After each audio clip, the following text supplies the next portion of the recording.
Na última sexta-feira, durante a madrugada, rolou aí um alerta extremo. Mas ao invés de vir a mensagem de chuvas intensas, tempestade, o alerta climático em geral, surgiu a mensagem com o nome de misantropia. Mas afinal de contas, o que é isso? O que aconteceu aí? As pessoas acordaram e muitos ficaram sem entender. Isso aconteceu em alguns estados do Brasil, mas a notícia se espalhou porque hoje é muito fácil desse tipo de coisa viralizar. Vamos falar um pouquinho sobre como funcionam aí esses alertas de defesa civil e qual será a relação disso com a ineficiência, incapacidade e a incompetência do Estado, na sua grande parte, de proteger, ajudar as pessoas e garantir a segurança delas no caso desse tipo de evento. Vamos falar um pouquinho aí desse assunto e tentar elucidar aí algumas das motivações do porquê isso aconteceu. Fica aí comigo para ver um pouquinho mais. Eu sou o Victor e esse é o ANCAP Liberty. Seja muito bem-vindo em nossa luta pela liberdade e verdadeira soberania que é a do indivíduo. Então, bora lá. Aí na noite de sexta-feira, nesse dia 19, na madrugada de sábado, especificamente, um alerta sonoro ensurdecedor, aqueles do alerta de defesa civil, foi enviado para celulares de diversas cidades aí do Brasil. Cidades de diversos estados, né? A gente teve aí pelo menos 6 estados receberam esse alerta, que variou um pouquinho nas horas que ele chegou. Só que a mensagem trazia a palavra misantropia. Ela não trazia nada falando sobre o clima, ou sobre chuvas fortes, ou sobre tempestade, granizo, não. Só tinha essa mensagem lá, com algumas variações dela. E pelas notícias que circularam, em alguns casos surgiu até mesmo uma suposta mensagem de ataque alienígena, o que é bem risível e ridículo, né? Vamos combinar. Mas ao que tudo indica, é verdade. E esse episódio aí, basicamente, ele gerou muita confusão nas redes sociais e surpresa entre todos. Muitos entraram em alerta durante a madrugada, sem entender o que estava acontecendo. Algumas pessoas levaram na brincadeira, mas é fato que a grande maioria das pessoas ficou confusa e sem entender o que de fato estava acontecendo e o porquê que aquilo ali estava sendo propagado daquela forma. Então, vamos lá. Esse alerta de defesa civil, ele é uma plataforma que ela é usada, no caso do Brasil, para avisos de emergência da população de uma forma geral. Eles utilizam aí uma tecnologia que já tem nos celulares, né? Os celulares de todo o mundo. Existem diversos casos onde isso aí é utilizado, lá na Europa, nos Estados Unidos, enfim, em muitos países. E essa tecnologia ela permite, né, encaminhar mensagens para todos os celulares simultaneamente que estejam conectados a uma rede móvel, né? Em determinadas áreas onde você quer fazer aquele alerta àquelas pessoas. Esses avisos aí, eles aparecem num formato de alarme, onde ele entra de uma única vez na tela do celular e basicamente ele dispara um alerta sonoro altíssimo. Quem já viu isso aí? Eu já vi isso aí. Eu tenho 2 telefones celulares e teve uma vez aqui na região que eu tô, de noite, isso foi agora, deve ter uns 2 meses, disparou nos 2 de uma única vez. Rapaz, eu entrei em pânico. O negócio é alto de verdade. E era alerta de tempestade no local. De fato, estava chovendo muito aqui na região na época. E tinha mesmo alguns deslizamentos de terra e tudo mais, e algumas pontes aqui ficaram interditadas. Eram chuvas muito fortes, mas nada que a gente não consiga lidar aqui em toda a temporada de inverno. E eu me lembro que essa foi a primeira vez que isso tinha acontecido nos meus telefones aqui. Eu nunca tinha visto, eu fiquei até impressionado. Eu falei, rapaz, o trem tá funcionando mesmo, né? Que bom. Desde que funcione, né? Desde que da maneira correta. Mas aí estamos no Brasil, né? Ok. E o que foi que aconteceu para isso aí sair disparando no celular das pessoas? Acontece que o Brasil é um país muito suscetível a esse tipo de falha de sistema. Porque aqui, cara, você tem um inchaço do Estado gigantesco. Vamos lá, o que eu tô querendo dizer? Até agora, não há uma versão oficial do que foi que aconteceu, mas a principal suspeita é que tem acontecido aí um ataque hacker, né? Uma invasão. E aí essas mensagens foram disparadas remotamente, né? Não se sabe da onde, não se sabe por quem. E um dos fatores que se tem como prova de que muito provavelmente foi uma invasão hacker é basicamente os erros de português que tinham em algumas das mensagens, né? Por exemplo, no Rio de Janeiro ou em Belo Horizonte, que tinha a mensagem proteja-se, ataque alienígena, e com uma espécie de hashtag, né? Humanos chegamos. Isso é algo bem ridículo, né? Risível. Mas a principal mensagem era a palavra misantropia. Mas afinal, o que significa essa palavra? A misantropia, ela significa aversão à humanidade, né? Inclusive, as pessoas que viram esse significado, elas rapidamente suspeitaram que seria algum tipo de hackeamento da própria IA, né? Uma vez que todo mundo tá com essa neurose agora que a IA chegou, todo mundo tem esse medo, né? Essa desconfiança da inteligência artificial de uma forma geral. Porque já existe, né, uma quantidade de obras e de artigos livros, inúmeras obras que demonstram que quando a IA viesse, ela dominaria a humanidade, ela tentaria atacar os seres humanos.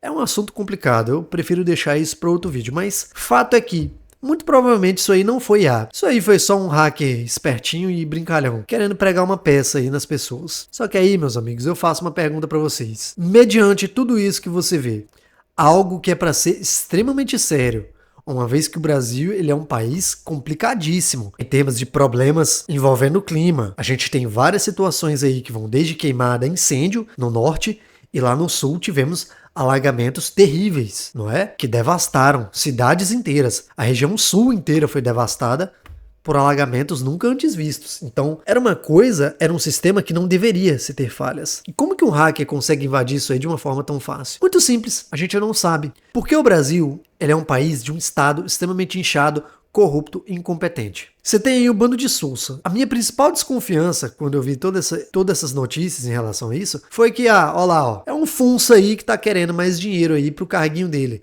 Porque é muito fácil. Esses funsas aí de cargo alto, eles criam esses erros aí, eles fazem coisas ruins acontecerem, né? Desde pontes caírem e eliminarem pessoas, até, sei lá, desastres terríveis, como rompimento de barragem. E eles dizem, olha só, o poder público falhou, já sei, como é que podemos corrigir isso? Cobrando mais imposto, aumentando taxa, aumentando tarifa, sodomizando um pouquinho mais a população brasileira. E a minha primeira suspeita ela foi essa.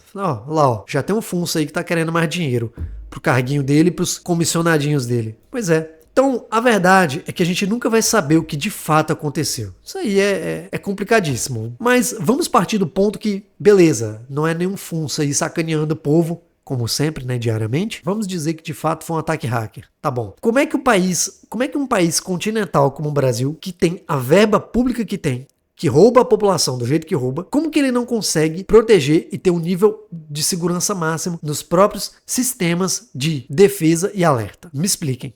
Como que isso acontece? Isso é algo que beira o bestial, é algo que beira o inimaginável. O governo brasileiro não conseguir proteger os próprios mecanismos de ação, os próprios mecanismos de combate e controle. Não tem como isso ser possível. Pois é, mas é possível porque estamos no Brasil, o país do impossível, o país da loucura e do caos. E mediante todos esses acontecimentos, vocês acreditam que o Brasil, que o governo Sousa brasileiro, ele consegue proteger as pessoas, ele consegue gerar alertas verdadeiros para as pessoas e consegue realmente salvar a vida das pessoas em caso de necessidade extrema? Vocês acham que o Estado brasileiro consegue alcançar todos, abranger, garantir suporte, a ajuda necessária e o salvamento de vidas adequado? Vocês acreditam nisso? Como é que tá o Sul hoje? Vocês conseguem dizer? Vou falar uma coisa pra vocês. Se você fizer uma pesquisa aí, aquelas enchentes lá no Rio Grande do Sul, elas não foram as únicas que aconteceram lá. Muito antes disso, tinha acontecido uma outra grande enchente. E pasme você, nem as pessoas da penúltima grande enchente, que foi há anos atrás, eu não tô falando da de 2024, eu tô falando de antes. Aquelas pessoas não tinham sido atendidas, não tinha sido dado o suporte, o auxílio e a ajuda necessária para aquelas pessoas. Elas não foram atendidas, devidamente abrigadas ou ressarcidas de nenhuma forma para o Estado, mesmo pagando a carga tributária mais alta do planeta Terra.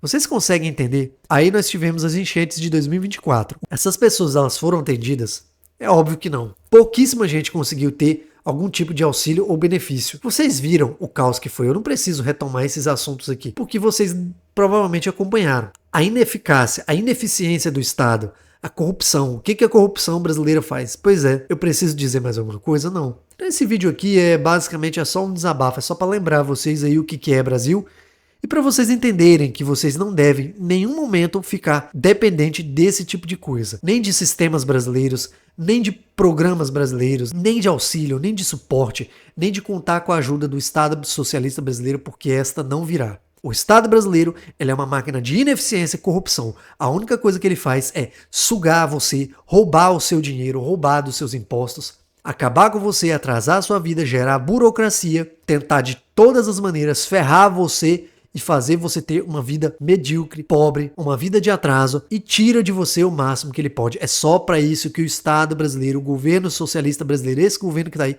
é só para isso que ele serve. Não serve para mais nada. Saiba disso, tenha isso em mente e faça uma vida na qual você não dependa das coisas de Brasil para nada. Ou que você dependa o mínimo dessas coisas de Brasil para você viver. Nós não vivemos mesmo em uma situação positiva ou favorável e a tendência é que a gente consiga no futuro ir construindo aos poucos um lugar onde se tenha cada vez menos Estado, onde os serviços sejam feitos pelas próprias pessoas de maneira privada, particular e descentralizada, e onde a propriedade privada do brasileiro ela é respeitada no seu máximo ponto de garantia de vida, na sua máxima forma do ser. E era isso, pessoal. Eu não vou me alongar muito, porque basicamente eu tô bem doente aqui, tô com uma gripe terrível, e eu acho que eu já consegui elucidar aqui um ponto interessante pra gente iniciar uma discussão. Então, eu conto com seus comentários aí, fique à vontade para usar os comentários. Para você que ficou até aqui, considere se inscrever no canal, deixe o seu like para ajudar no nosso projeto. Fique à vontade aí nos comentários, como eu já disse, para expressar a sua opinião. E para mim, a sua opinião aqui ela é muito importante e muito bem-vinda. E não se esqueça, seu objetivo como homem é construir para você um ambiente de paz, segurança, conforto, liberdade e privacidade. Esse aqui é o ANCAP Liberty e eu espero você aqui